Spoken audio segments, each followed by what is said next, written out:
Imagine tomorrow is the most important day of your life. Maybe it's the interview you've spent months preparing for. Maybe it's the exam that could shape your future. Maybe it's a presentation, a business deal, a first date, or an opportunity you've been waiting years to receive. So you do everything right. You set multiple alarms. You charge your phone. You prepare your clothes. You organize every document. You even sleep early. And yet, somehow, when morning arrives, everything begins to unravel. The alarm doesn't ring.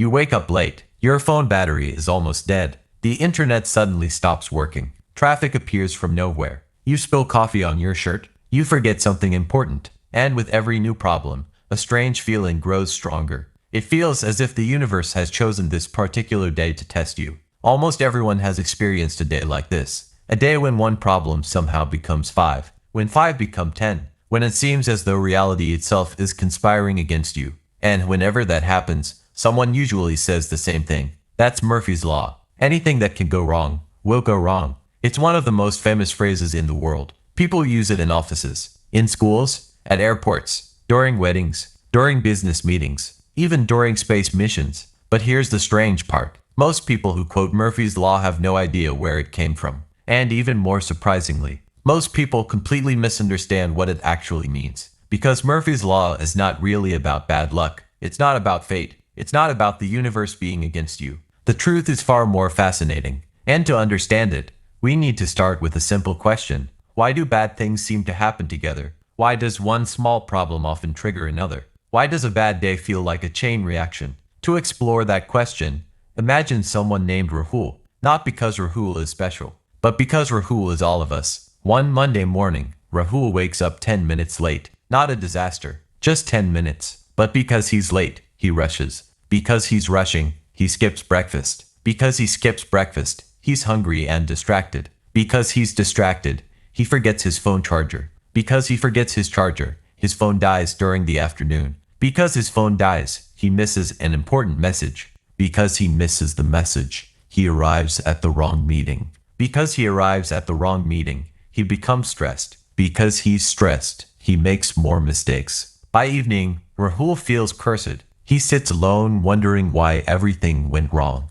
But if you look closely, there was no single disaster. There wasn't one giant catastrophe. There were only small mistakes, tiny failures, little moments, individually harmless, together devastating. And that's where things become interesting. Because Murphy's Law was never really about giant disasters. It was always about small failures. Small failures that people ignore until they become big ones. To understand why, we have to travel back more than 70 years. Not to a philosophy classroom, not to a psychology lab, but to a desert, California, 1949. The Second World War had ended only a few years earlier. Technology was advancing rapidly. Aircraft were becoming faster than ever before. Scientists and engineers were pushing human limits in ways nobody had imagined. One of the biggest questions at the time was surprisingly simple. How much force can the human body survive? The answer mattered enormously. Pilots were flying faster. Jet technology was evolving. And nobody fully understood what happened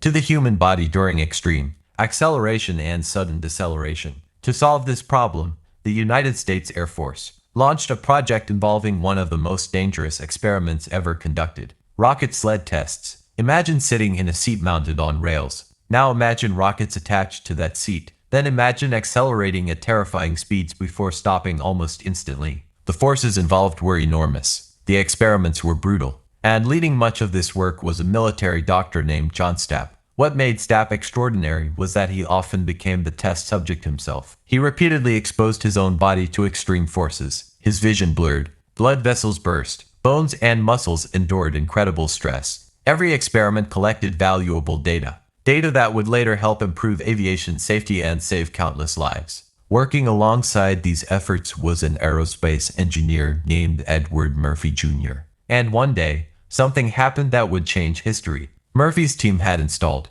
a series of sensors designed to collect critical measurements during one of the rocket sled tests. The experiment was conducted. The equipment was checked. The data arrived, and every sensor showed the same result. Zero. Nothing. No useful measurements. The entire test had effectively failed. When investigators examined the equipment, they discovered an astonishing mistake. The sensors had been installed incorrectly. Not one sensor. Not two sensors. Every single one. Somehow, every sensor had been connected the wrong way. Murphy was frustrated, understandably frustrated. Months of work could be compromised because of a simple human mistake, and during discussions about the failure, Murphy reportedly made a remark that eventually evolved into what we now call Murphy's Law. The exact wording varies depending on the source, but the meaning was clear. If there is a way for something to be done incorrectly, sooner or later someone will do it incorrectly. Notice what Murphy was actually saying. He wasn't talking about fate. He wasn't talking about bad luck. He wasn't talking about cosmic forces. He was talking about design. His point was remarkably practical. Never assume people will perform perfectly.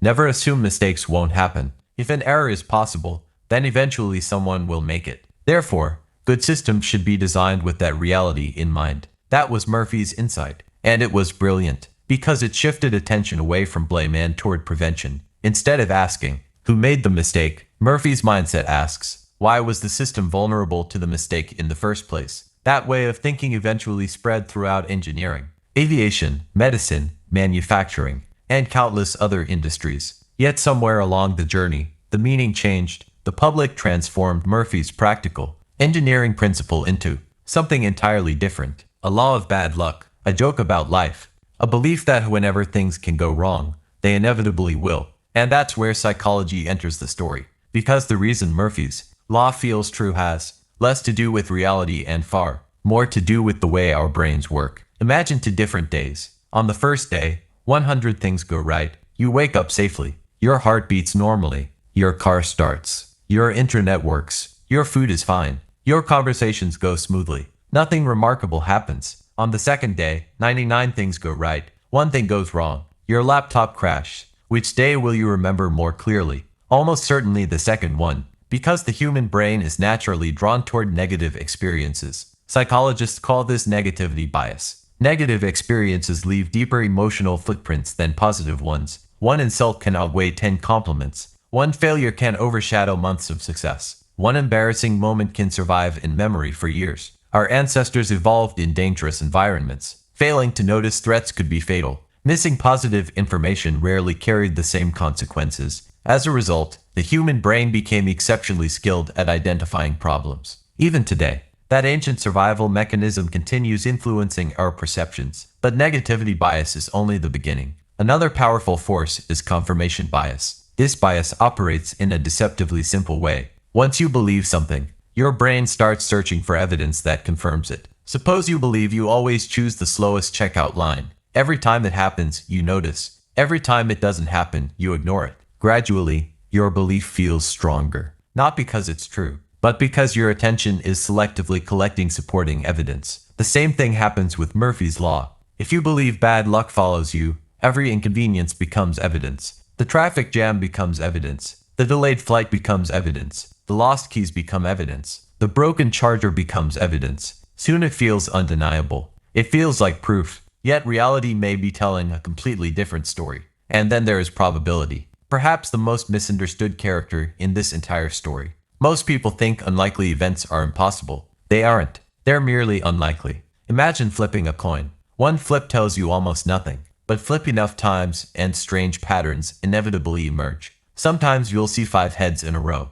Sometimes 7. Sometimes 10. Not because the universe is sending a message. Because randomness naturally creates clusters. Human beings struggle to accept this. We expect randomness to look orderly. But real randomness often looks suspiciously meaningful. Sometimes bad events genuinely occur close together. Not because of fate, not because of destiny, but because large numbers create surprising outcomes. The more events that occur in your life, the greater the chance that some of them will occasionally align in unpleasant ways. Then another factor enters the equation. Complexity. And complexity changes everything. Imagine ordering a cup of tea. Very few steps. Very few opportunities for failure. Now imagine organizing an international wedding. Flights, hotels, guests, food, weather, transportation, schedules, photography, music, communication, power systems, payments, hundreds of moving parts, hundreds of opportunities for something to go wrong. The more components a system contains, the more potential failure points exist. This is one of the deepest truths hidden inside Murphy's Law.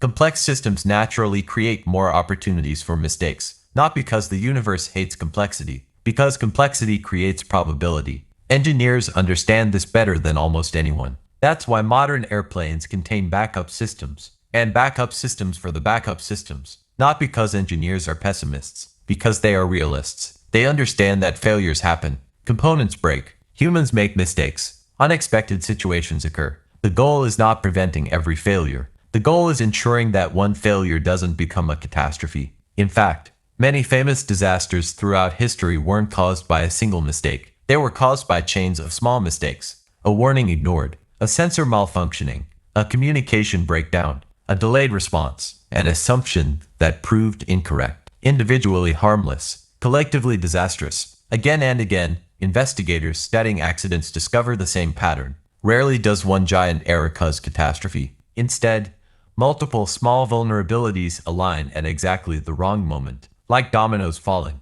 one after another. This concept has transformed fields ranging from aviation to medicine. Surgeons use checklists, pilots use checklists, engineers use simulations, organizations conduct risk assessments. Entire industries have been built around a simple principle. Assume failure is possible, then prepare accordingly. And suddenly Murphy's Law begins to look very different. The popular version says, everything will go wrong. The professional version says, if something can go wrong, be ready for it. Those ideas sound similar, but they lead to completely different lives. One creates fear, the other creates preparedness. One encourages helplessness, the other encourages responsibility. And perhaps that's the most important lesson of all. Murphy's Law was never meant to make people pessimistic. Rest continues exactly as your final section ending with. Murphy's Law was never telling us to fear failure. It was teaching us how to live wisely in a world where failure is always possible.